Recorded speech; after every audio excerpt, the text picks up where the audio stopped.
Queridos irmãos, mais uma vez estamos juntos para estudarmos um pouco mais sobre os ensinamentos do nosso Mestre Jesus.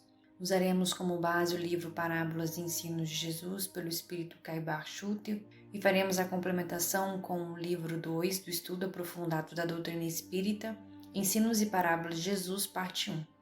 O tema do dia é a parábola do filho pródigo. Um homem tinha 2 filhos.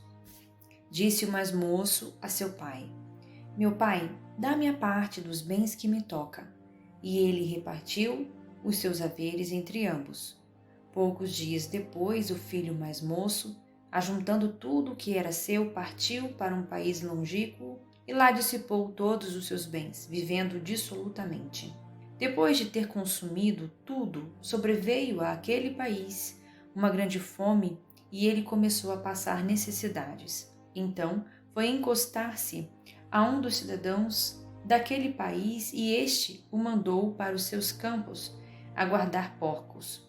Ali desejava ele fartar-se das alfarrobas que os porcos comiam, mas ninguém lhes dava. Caindo, porém, em si, disse: Quantos jornaleiros de meu pai têm pão com fartura e eu aqui morrendo de fome? Levantar-me-ei, irei a meu pai e pedir-lhe-ei: Pai, pequei contra o céu e diante de ti. Já não sou digno de ser chamado de teu filho. Trata-me como um de seus jornaleiros. E levantando-se foi a seu pai. Estando ele ainda longe, seu pai viu-o e teve compaixão dele, e correndo o abraçou e o beijou. Disse-lhe o filho: Pai, pequei contra o céu e diante de ti. Já não sou digno de ser chamado teu filho. O pai, porém, disse aos seus servos: Trazei depressa a melhor roupa e vestilha, e pondo-lhe o anel no dedo e sandálias nos pés. Trazei também um novilho cevado, matai-o, comamos e regozijemo-nos. Porque este meu filho era morto e reviveu, estava perdido e se achou, e começaram a regozijar-se. Ora, o seu filho mais velho estava no campo, e quando voltou e foi chegando à casa, ouviu a música e a dança. E chamando os criados, perguntou-lhes o que era aquilo. Um deles respondeu: Chegou teu irmão e teu pai mandou matar o novilho cevado, porque o recuperou com saúde. Então ele se indignou e não queria entrar. E sabendo disso, seu pai procurava conciliá-lo. Mas ele respondeu: Há tantos anos que te sirvo, sem jamais transgredir uma ordem tua, e nunca me deste um cabrito para eu me regozijar com os meus amigos. Mas quando veio este teu filho que gastou teus bens com meretrizes, tu mandaste matar o novilho mais gordo. Respondeu-lhe o pai: Filho, tu sempre estás comigo, e tudo o que é meu é teu. Entretanto, cumpria regozijarmos-nos e alegrarmos-nos, porque este teu irmão era morto e reviveu, estava perdido e se achou. Lucas capítulo 15, versículos 11 a 32. Essa parábola imaginosa relatada pelo evangelista Lucas é a doce e melodiosa palavra de Jesus, dizendo aos homens da bondade sem limites, da caridade infinita de Deus. Ambas as individualidades que representam o filho obediente e o filho desobediente simbolizam a humanidade terrestre.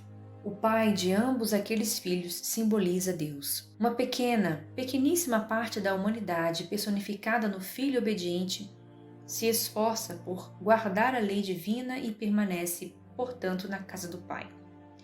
A outra parte personifica o filho desobediente que, de posse dos haveres celestiais, dissipa todos esses bens e vive dissolutamente até chegar ao extremo de ter de comer das alfarrobas que os porcos comem. Esse extremo é que o força a voltar à casa paterna, onde, acolhido com benemerência e conforto, volta a participar das regalias concedidas aos outros filhos. Em resumo, essa simples alegoria, capaz de ser compreendida por uma criança, demonstra o amparo e a proteção que Deus sempre reserva a todos os seus filhos.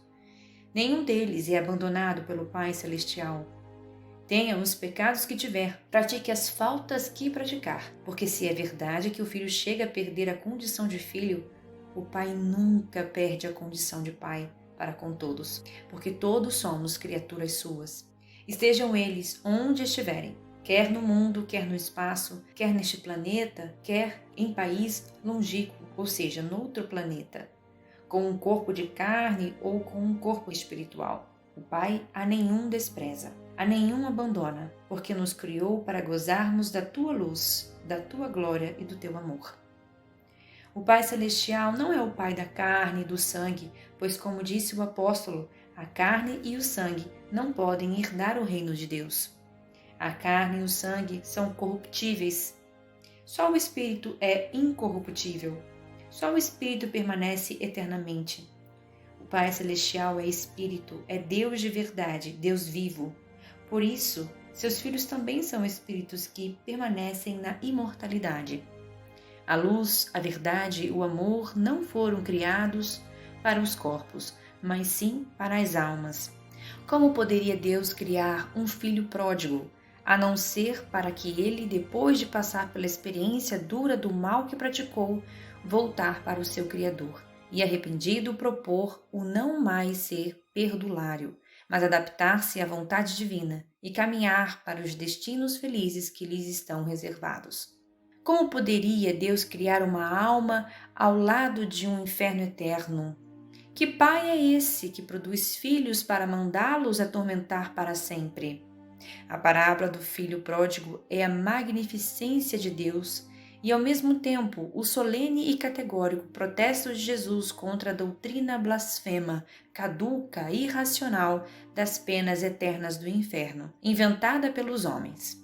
Não há sofrimentos eternos, não há dores infindáveis, não há castigos sem fim, porque se os mesmos fossem eternos, Deus não seria justo, sábio e misericordioso.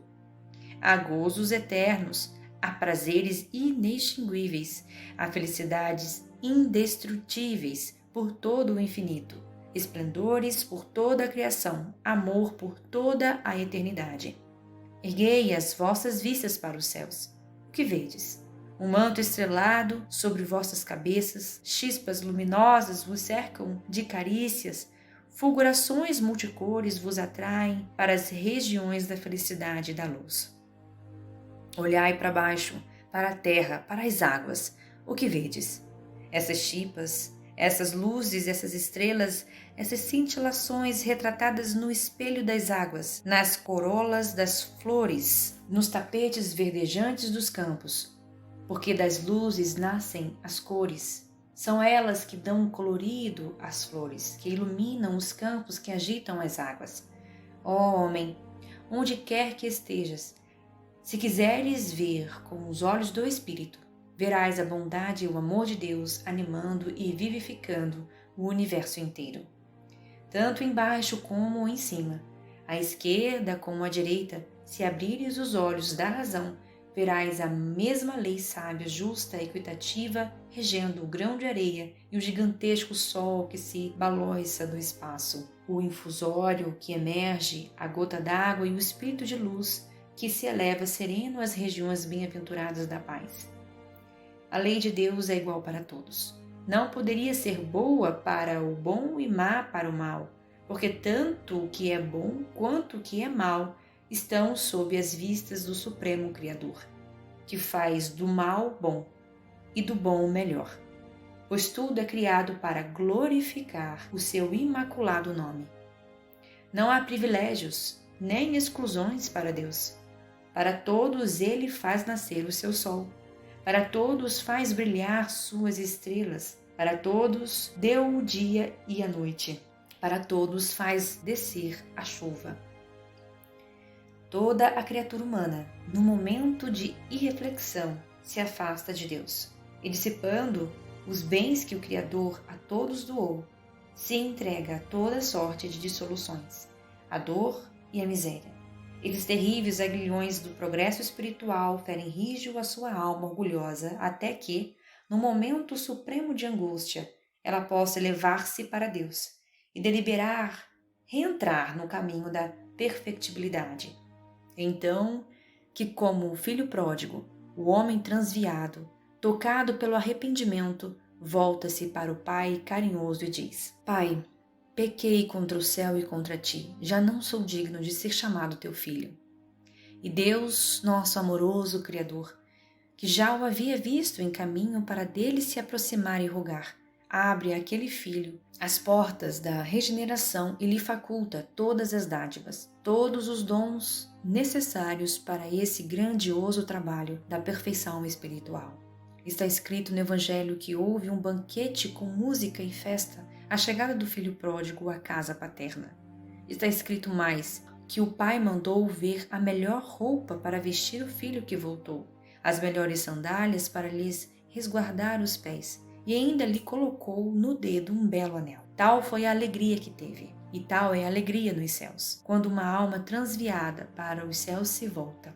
O pai está sempre pronto a receber o filho pródigo, e os céus estão sempre abertos à sua chegada. Não há falta, por maior que seja, que não se possa reparar, assim como não há nódoa, por mais fixa que pareça, que não se possa apagar.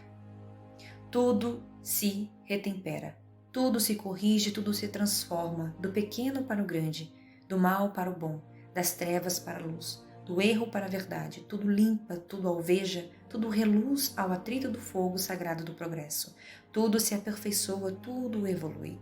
Todas as almas caminham para Deus. Eis o que diz o Evangelho, mas o Evangelho de Jesus Cristo, o Evangelho do amor a Deus e ao próximo.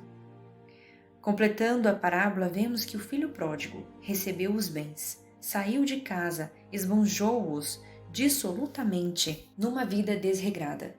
E o que não foi pródigo, o filho obediente, por seu turno, enterrou seus bens como aquele que enterrou o talento da parábola. O que diz o Evangelho? Que o filho obediente fez dos bens que possuía. Ele vivia à custa do pai, participava de todos os bens que havia em casa, e com a chegada do irmão, ao ver a festa com que aquele foi recebido, entristeceu-se, cheio de egoísmo, de avareza, revoltou-se contra o pai. Infelizmente, é assim esta atrasada humanidade. Ela se compõe de filhos pródigos e de filhos obedientes, mas estes, os filhos obedientes, parecem ser ainda piores que os pródigos. E tanto é verdade, o que nos passa pela mente é que, ao concluir a parábola, o mestre exalta os pródigos que voltam e censura os obedientes que ficam, não só com os bens que receberam, como também com as paixões más de que não se querem despojar.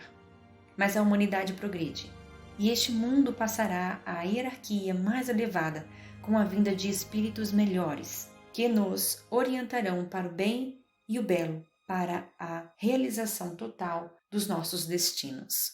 Vamos à complementação. O filho mais moço, identificado pródigo, tinha uma personalidade ativa, mais determinada, enquanto seu irmão revela-se acomodado no contexto em que vivia. Sentindo, porém, a necessidade de vivenciar outras experiências à distância do lar, o caçula da família comunica ao pai esse desejo e solicita-lhe a parte da herança que lhe cabia. O pai não só lhe atende o pedido, como demonstra compreender ser um acontecimento natural. Divide a herança de forma justa entre os filhos, não interpondo obstáculo à manifestação do livre-arbítrio dos seus herdeiros. O texto evangélico informa que o filho mais novo, ajuntando tudo, partiu para uma terra longínqua, isto é, manteve-se distante da proteção paterna, conduzindo a existência na forma que lhe aprazia, segundo os critérios estabelecidos pela vida material. É por esse motivo que o filho pródigo é a personificação daquele que se entrega desvairadamente aos prazeres sensuais, concentrando na gratificação dos sentidos todas as suas aspirações e ideias, consumindo em bastardos apetites as riquezas herdadas do divino progenitor. O desregramento da conduta traduziu-lhe grande sofrimento. Empobrecido e arruinado, faminto e roto espiritual e materialmente, acaba reconhecendo-se o único culpado de tamanha desventura, o único responsável pela crítica situação em que se vê. Arrependendo-se dos erros cometidos, o jovem toma, então, a decisão de retornar à casa paterna. A disposição para se reajustar perante a lei divina é o primeiro sinal de transformação moral, que em geral atinge os que se transviaram ao longo da caminhada evolutiva. Percorrendo as estradas largas dos interesses humanos, o filho pródigo conheceu a realidade da vida material, subjugando-se aos seus mecanismos e leis, razão pela qual foi colhido pelas frustrações e desilusões, que lhe forneceram lições retificadoras, capazes de reajustá-lo perante as leis divinas. Nesta situação, esclarece o texto evangélico que o jovem vivenciou graves problemas, assim especificados. Após ter gastado tudo, houve naquela terra uma grande fome e começou a padecer necessidades. E chegou-se a um dos cidadãos daquela terra, o qual o mandou para os seus campos a apacentar porcos. Uma análise superficial do texto sugere que o jovem enfrentou sérias privações, todas de ordem material. Aniquilou os bens herdados, ele desperdiçou a sua fazenda. Para sobreviver, precisou trabalhar para um dos cidadãos da terra como guardador de porcos. Passou tanta fome que até desejou ingerir o alimento destinado aos porcos. É óbvio que a parábola oculta ensinamentos transcendentais sob o véu do símbolo. A herança desperdiçada representa o desprezo pelos valores espirituais que lhes foram concedidos pelo Criador Supremo. A retidão do juízo, a candura do sentimento, a sensibilidade da consciência e o discernimento justo do bem e do mal. A grande fome que se abateu sobre aquela terra indica o cansaço, a insatisfação, o fastio que os prazeres materiais cedo ou tarde produzem no ser. Chega então o momento em que a pessoa se revela faminta de bens espirituais, arde-lhe o desejo de ser bom, de melhorar-se. Entretanto, nem sempre o espírito mostra-se suficientemente forte para mudanças extremas. Faz-se necessário passar por um período de ajuste que lhe conceda as condições apropriadas à verdadeira transformação espiritual. No texto em estudo, esse período está simbolizado no imenso sofrimento que vivenciou como apacentador de porcos. Importa considerar que não foi o trabalho em si que lhe causou sofrimento, pois nada há de indigno em cuidar de animais, mas as condições precárias em que se encontrava o espírito daquele jovem. Sua queda moral foi profunda, destruindo-lhe qualquer vestígio de alegria ou prazer de viver, uma vez que, agindo para satisfazer os sentidos, sua existência semelhava-se à dos animais, que são governados pelo instinto. Subjugado à lei de causa e efeito, colheu o que semeou, guiando-se apenas pelo uso do seu livre arbítrio. Precisou, todavia, chegar a um doloroso estado de carência espiritual para lembrar-se do pai, da vida abençoada que tivera um dia no lar paterno.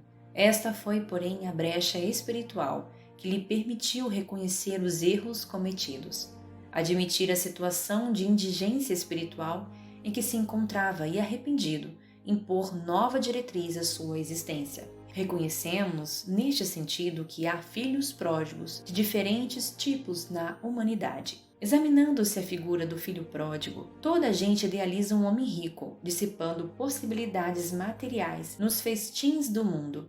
O quadro, todavia, deve ser ampliado, abrangendo as modalidades diferentes. Os filhos pródigos não respiram somente onde se encontra o dinheiro em abundância. Acomodam-se em todos os campos da atividade humana, resvalando de posições diversas. Grandes cientistas da Terra são perdulários da inteligência, destilando venenos intelectuais indignos das concessões de que foram aquinhoados. Artistas preciosos gastam por vezes inutilmente a imaginação e a sensibilidade através de aventuras mesquinhas, caindo afinal nos desvãos do relaxamento e do crime. Em toda parte vemos os dissipadores de bens, de saber, de tempo, de saúde, de oportunidades. É admirável observar que, a partir do instante que teve consciência dos seus méritos e deméritos, o filho pródigo aliou o desejo de melhoria à ação, facilmente percebidos nesse trecho do Evangelho. Levantar-me-ei e irei ter com o meu pai e dir-lhe-ei: Pai, pequei contra o céu e perante ti. Já não sou digno de ser chamado teu filho. Faze-me como um dos teus trabalhadores. E levantando-se, foi para o seu pai. Quando o filho pródigo deliberou tornar aos braços paternos, resolveu intimamente levantar-se, sair da cova escura da ociosidade para o campo da ação regeneradora, erguer-se do chão frio da inércia para o calor do movimento reconstrutivo, elevar-se do vale da indecisão para a montanha do serviço edificante, fugir à treva e penetrar a luz, ausentar-se da posição negativa e absorver-se na reestruturação dos próprios ideais. Levantou-se e partiu no rumo do lar paterno. A atitude do pai ao reencontrar o filho não deve passar despercebida. Viu o seu pai e se moveu de íntima compaixão e, correndo, lançou-se-lhe ao pescoço e o beijou. A compaixão é um atributo divino que mais nos atinge em qualquer estágio evolutivo. Reflete a misericórdia divina. A compaixão demonstra que o Criador Supremo não esperou que o filho se penitenciasse de rojo, não exigiu escusas, não solicitou justificativas e nem impôs condições de qualquer natureza para estender-lhe os braços. Apenas aguardou que o filho se levantasse e lhe desejasse o calor do coração. O filho mais velho ilustra, na história contada por Jesus, o exemplo do egoísmo. A parábola não apresenta somente o filho pródigo, mas aguçada atenção e encontraremos o filho egoísta. O ensinamento velado do mestre demonstra dois extremos da ingratidão filial. Um reside no esbanjamento, o outro na avareza. São as duas extremidades que fecham um círculo da incompreensão humana.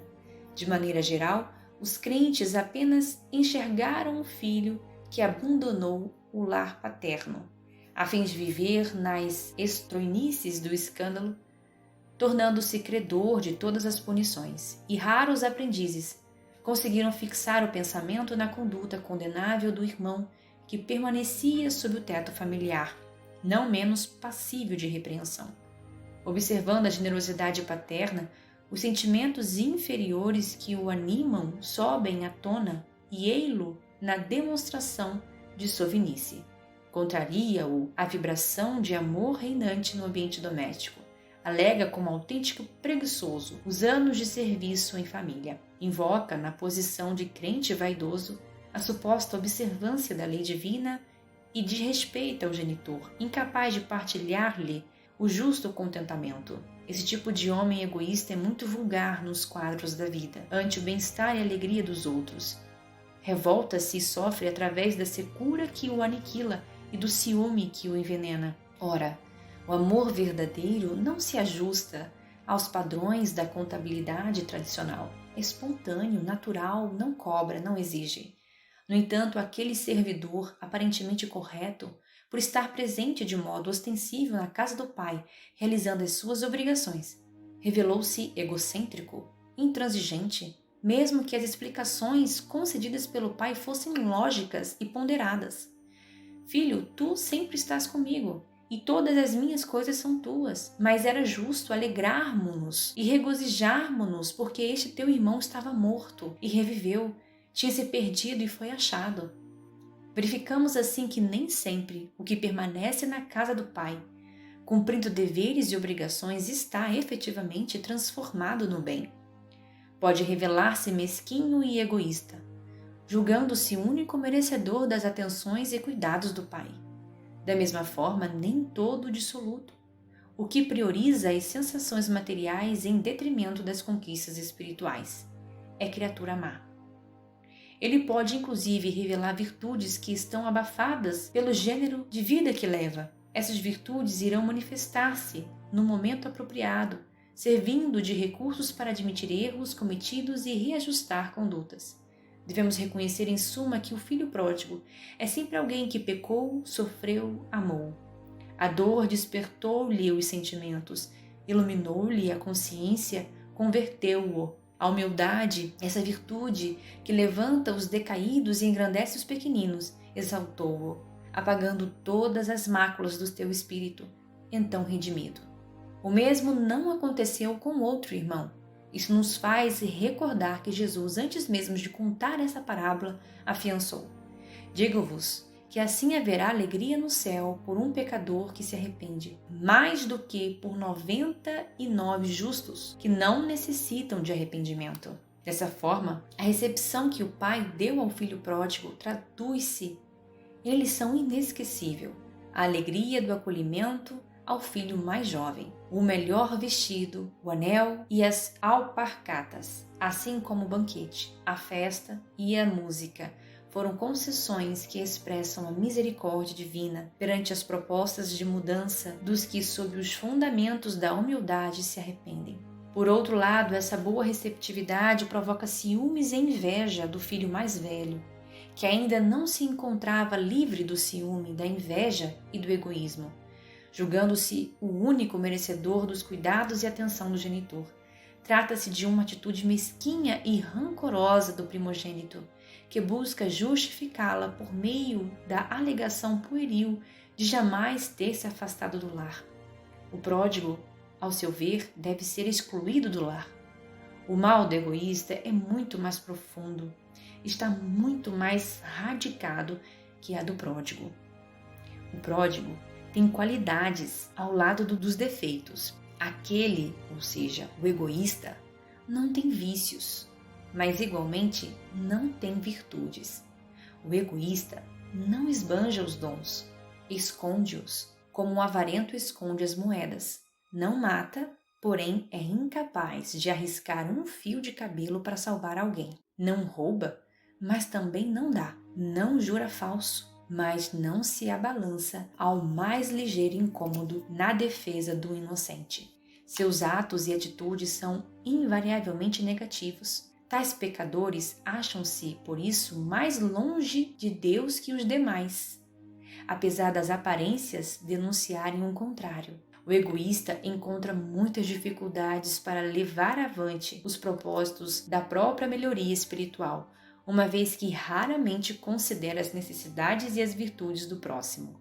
O egoísta insula-se de todos pela influência de seus próprios pensamentos. É orgulhoso, é sectário, separa-se dos demais porque se julga perfeito. Jacta-se intimamente em não alimentar vícios, mas nenhuma virtude além da abstenção do mal nele se descobre. É um cristalizado, não suporta as consequências dos desvarios, mas não goza dos prazeres da virtude. Sua conversão é mais difícil que a de qualquer outra espécie de pecadores. A presunção oblitera-lhe o entendimento, ofusca-lhe as ideias. Imaginando-se às portas do céu, dista ainda dele um abismo. Supõe-se um iluminado e não passa de um cego. Sendo assim, guardemos este sábio conselho do benfeitor espiritual Emmanuel. Se te sentes ligado à esfera superior por teus atos e diretrizes, palavras e pensamentos, não te encarceres na vaidade de ser bom. Não te esqueças, em circunstância alguma, de que Deus é Pai de todos, e se te ajudou para estares com Ele, é para que estejas com Ele ajudando aos outros. E assim terminamos o estudo de hoje. Que Jesus esteja conosco. Um grande abraço.